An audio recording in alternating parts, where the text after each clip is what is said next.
The first theme to be discussed revolves about how we define and frame preventive archaeology, quite a substantial issue in the eyes of the public and of policymakers, both in countries already having ad hoc legislations, which are assailed by the rapidly evolving nature of threats, and in countries still lacking that kind of legislation.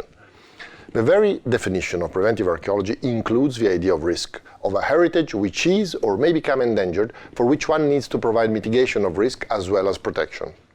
The first and essential action is thus to analyze that risk and to measure the archaeological potential lying above and below land and water.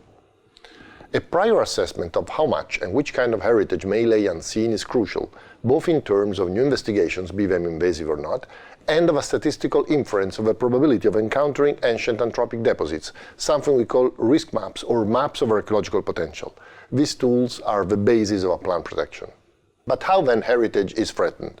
Of course, nature itself can pose threats, both slowly or suddenly. Landslides subsiding, flooding, silting, formation and migration of dunes, storms, volcanic and earthquake activities, sea rise, etc. The main threats, however, are human-induced currently. Construction and urbanization, quarrying, digging for infrastructures, damming, dumping, fields leveling, plowing, and so on. Not to mention looting for the black market, which is a global plague. This ever-increasing catalogue of threats needs to be framed from a legislative point of view. Ad hoc legislation is actually the most important fundamental step within preventive archaeology's workflow, although it represents the end results of intense lobbying by civil society at large for the safeguarding of heritage. Most European countries have adopted laws, of varying efficacy one should say, for regulating how preventive and conservation actions should unfold. We analyzed the situation in Italy and France, but also in a country like the United Kingdom where modern archaeology is born, and in rapidly developing countries such as Turkey. The greatest urgency now is that countries still lacking such kind of legislation do provide themselves with such laws.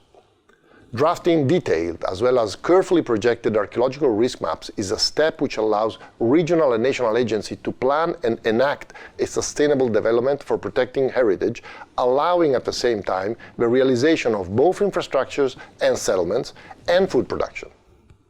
The main tools for that aim are public web databases and GISs, also because of the fragmentary and sparse nature of the evidence, which needs to be recorded and analyzed, then visualized and incorporated into projects, etc. Citizens are directly involved in the process by becoming aware of imposed limitations, as well as participating to the costs of hedging that risk when they need to intervene in monitored areas, but also realizing the promise implicit in the term heritage, which means something to be preserved for and passed to the next generations.